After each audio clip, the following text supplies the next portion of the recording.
Welcome back to another Sketch Starters with Nicole. This time I'll create a pile of flowers to create a pile of cards based on some previous sketches. So let's get started with some paper and ink. All of today's projects will use the Wild and Flowers stamp set and all of those dies that come with it. I'm going to use every flower, so I have them all set up on my MISTI here, and I'm using the permanent black ink because I know I'm going to be using my artist markers to color with, and the only way to make sure that I don't get any kind of smearing is to use the permanent black. Obsidian black really won't work for this application, so it's important to know what you're going to be doing with your images before you start inking up the outline. So I've got those ready to go and they are getting stamped for the first time.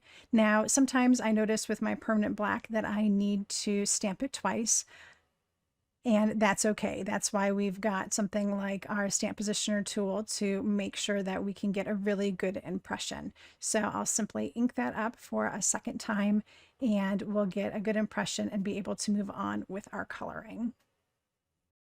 Having all of your images stamped out and ready to color is a really great way to spend a weekend. So you can ink up all of these images and just start coloring them and have a good time doing it. Turn on some TV or some of your favorite music or even a podcast and just sit back and relax and have a fun time coloring. So I'm starting off with all of the leaves in this set, and I'm doing this with the tropical forest colors. So I decided that I was going to go from light to dark because these are pretty small images. So I'm starting off with bamboo and moving into parrot and then going into olive, and really not doing the moss color at all. It's just a little bit too dark for these small images. You'll also notice that I'm using the bullet nib a lot, and that's because these are such small images that they really don't need to be colored in with the brush.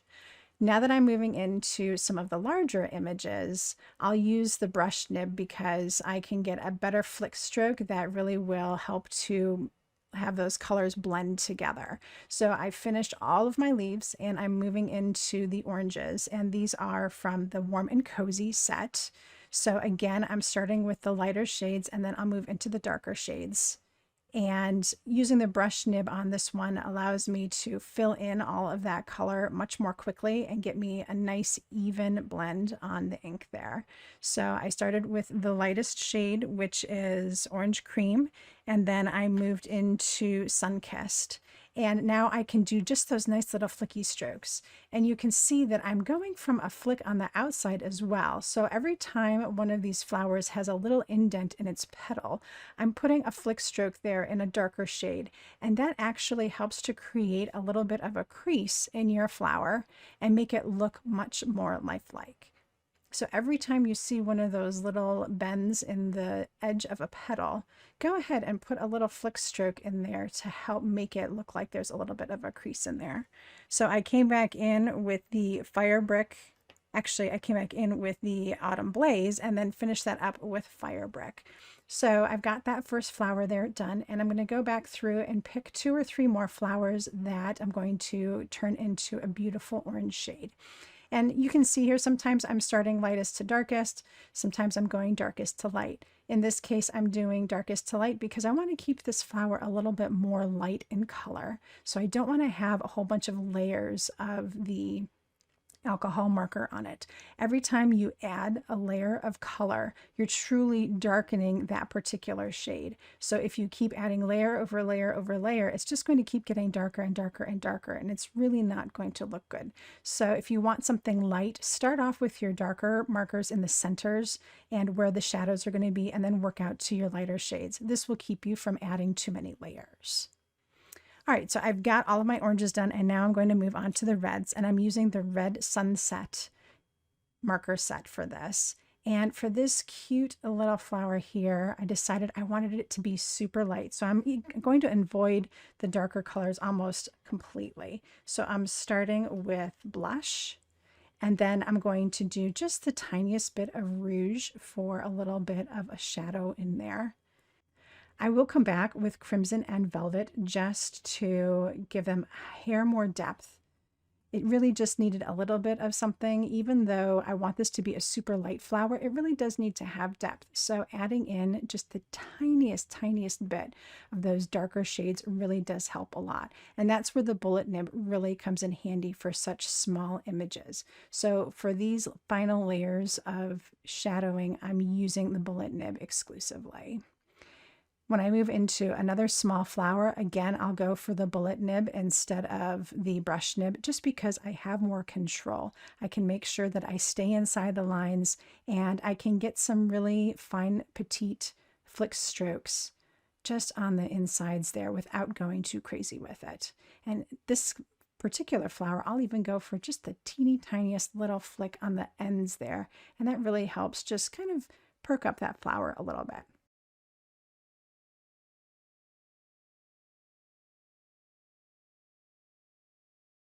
For my final color set, I'm using the Glacier Caves blue set, and I did some really stunning flowers with this. So these I completely colored in with Arctic, and I'm actually going to go over this one twice. So it's going to give it an even darker hue of Arctic, but it's also going to really saturate the paper with the blending fluid.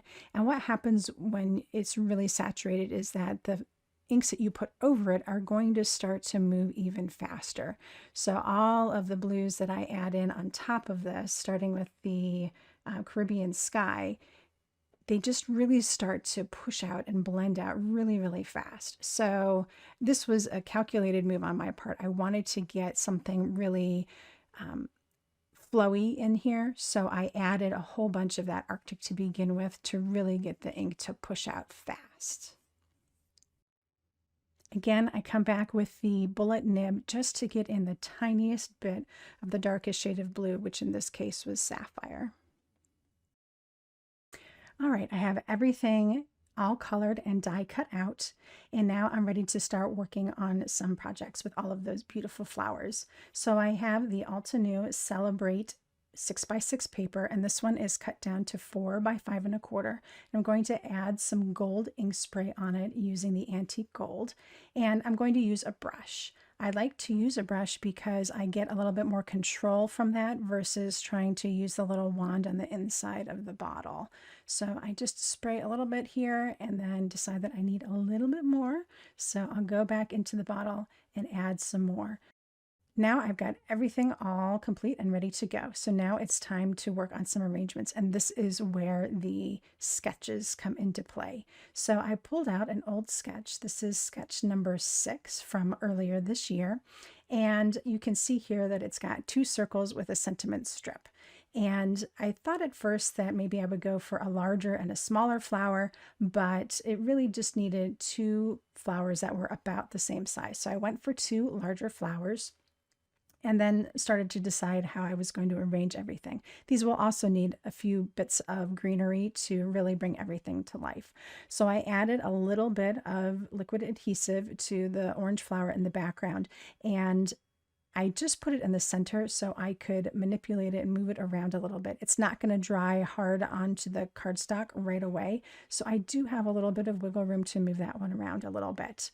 On the blue flower, I put a adhesive foam piece and just left the backing on it so I can move that one around freely as well while I try to figure out where all of my leaves are going to go.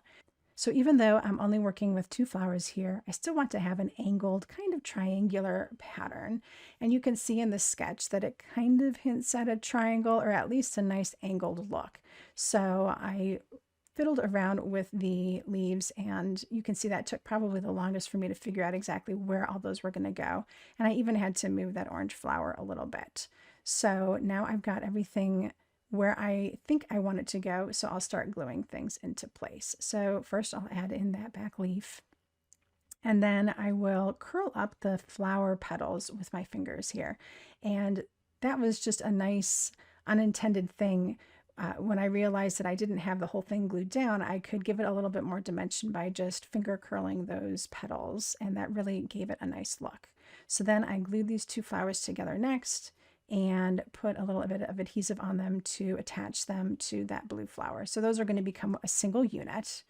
And the next thing I'll do here is put a foam adhesive on it. And you can see that I've put it over both the flower and the leaves, and that just makes sure that both of those are going to stay together while I finish my arranging.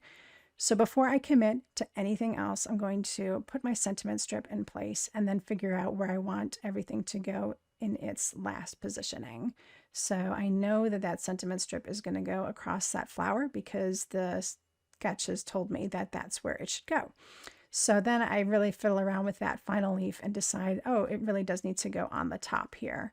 So I'll put it in its little floating position, and when I put the other flower over it, it's going to be in just the perfect place. So I'll put these final bits in place here, and this first card will be complete.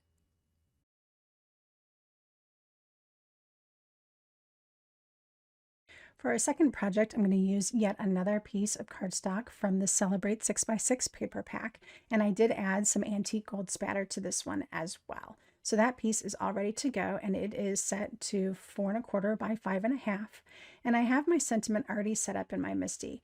I've been using this piece of extra plastic that I have to keep my sentiment from going wonky. So I stamp it first on the piece of plastic and then make sure that it's going to be square on the cardstock before I commit to stamping it. So once I've decided that's in the right place, I can go ahead and stamp my sentiment and know that it's going to be square every time. So now that I've got that in place, I can decide on all of my finishing elements. This card actually comes together pretty quick. It's actually sketch number 8, and it has just those 3 little elements with a line through them. Now, I kind of avoided the line because there was already the sentiment in place. So I'm going to just add this to a card base and add 3 little flowers. And I thought this would be perfect for those itty bitty teeny tiny flowers that come in the Wild and Free stamp set. So there they are, and I just have to put them in place right underneath, just 1, 2, 3. It's kind of an interesting placement, but I think it really works. It's not something I would have thought of without having looked at this sketch first, and once I put them down, I decided that it was really a cute look. It's very clean and simple and quick, and it's a great way to use up these teeny tiny flowers if you don't have any other plans for them. So I'm just going to glue them down in place, and this ends up being almost like a 1-layer card because the sentiment is stamped right onto the base there, and those flowers just go straight underneath. So there we go. I've got 2 cards done. So that did not take up all of the flowers that I created, and I figured I could create some more. On my way out, I'm going to show you 3 other cards that I created using the rest of the flowers. It really turned into a beautiful cohesive set using 5 of the sketches that I've shared with you so far this year. If you love these projects, don't forget to give this video a thumbs up. Thank you so much for joining me, and until next time, happy crafting. Help support my craft education efforts by clicking on the subscribe button and the little bell so you'll get notified when I create new content just for you. If you're looking for something else to watch, how about one of these crafty videos?